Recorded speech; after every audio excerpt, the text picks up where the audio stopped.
जय शंकर हर हर शंकर जय जय शंकर हर हर शंकर।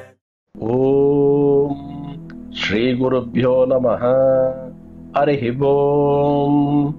अपार करुणा सिंधुम ज्ञानदं शांतरूपिणं श्री चंद्रशेखर गुरुं प्रणमामि मुदान्वहम्। श्री सद्गुरु चरणारविंदाभ्यां नमः। Deivathin Kural, Voice of God, first volume, chapter 2, Advaitam, and today's topic number 6, how to clear the impurity.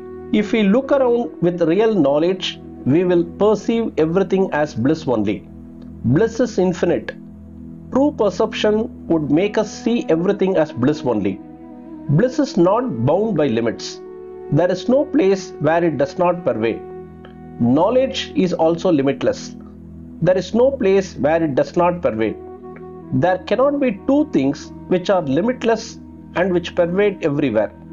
Therefore, bliss and knowledge are one. The Upanishads declare that bliss is Brahman. Bliss, knowledge, Brahman, Atma, that is the soul, are all one. Since there is no place where it does not pervade, Jiva, the soul, is characterized by knowledge as bliss. We look at things with our eyes alone. We call one flower a rose and another flower is that of datura. If we look at them with jnana, the rose and the datura will appear as bliss only. It is due to lack of jnana that we perceive one as rose and other as datura.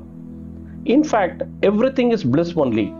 The reason why we are unable to perceive the truth is that our mind is contaminated by impurities. If a mirror keeps shaking, the figure reflected therein will be distorted. If, along with the movement, the mirror is also covered by dirt, the reflected figure will be totally distorted and the real figure will not be seen. It is because the mirror of mind is in a disturbed state and is covered with impurity that it does not reflect the true nature of things, which is bliss. If a staff is handed over to a mentally deranged person and he is asked to hold it for 15 minutes, he cannot do it. But it is possible for us to hold it for 15 minutes. We can hold a solid thing, but if we are asked to mentally concentrate on one thing only, we are unable to do it. In a moment, 1,000 thoughts cross the mind in the manner of a motion picture. Therefore, the wise who have gained real knowledge would think of us in the same way as we think of the mentally deranged person. Till the mind is controlled, all of us are different types of mad people only. The reason for this is that the mind is not only unsteady like a moving mirror covered by dirt, but is also not able to concentrate on one thing. If the impurity goes out of the mind, concentration will materialize and the truth will become clear. How is the impurity to be removed? Our impurity is our own body. How has this body come into existence? It is because of sin. How did we commit that sin? We committed it by using the various limbs of our body and the mind.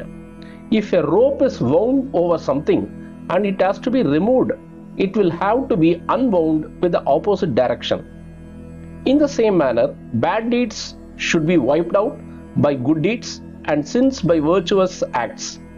The sins committed by the limbs of the body and the mind should be wiped out through the same parts and the mind.